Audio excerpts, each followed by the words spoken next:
An aperture simply refers to an opening. It's how wide an opening is. In this case, it's going to be lenses. The first rule of apertures is that the wider the opening, the more light will be coming into the camera. The second rule builds upon this idea in that the more light coming into the camera, the less time is required for a proper exposure. The third rule has to do with something called depth of field.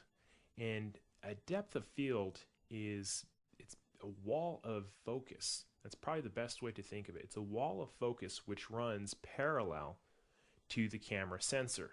So whatever the camera is looking at, there's this parallel wall, and this wall usually is going to exist around the place where you are focusing.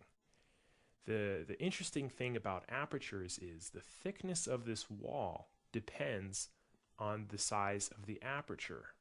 And the rule is this: the wider the aperture, the thinner your depth of field, or the thinner this wall of focus.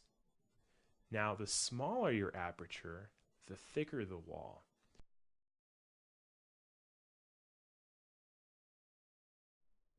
One way we can measure this is to take a ruler, lay it flat on a table, pointing at us, and to take a picture of it.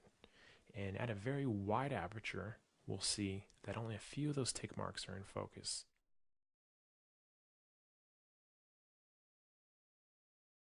And at a very, very small aperture, many of those tick marks are in focus. So, coming back to this third rule, the wider the aperture, the thinner your depth of field. The smaller your aperture, the thicker your depth of field.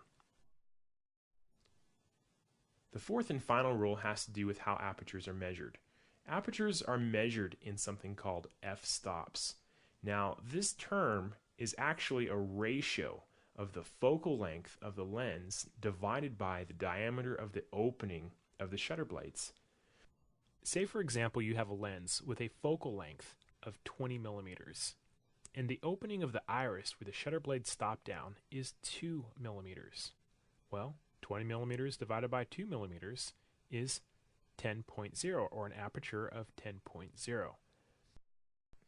Now, something that's really confusing when students are learning about apertures is that the numbers are counterintuitive. The smaller the number that you have, the larger the opening. And the higher the f-stop number, the smaller the opening. So those are the four rules of apertures, and we'll be talking a little bit more about those as we go on.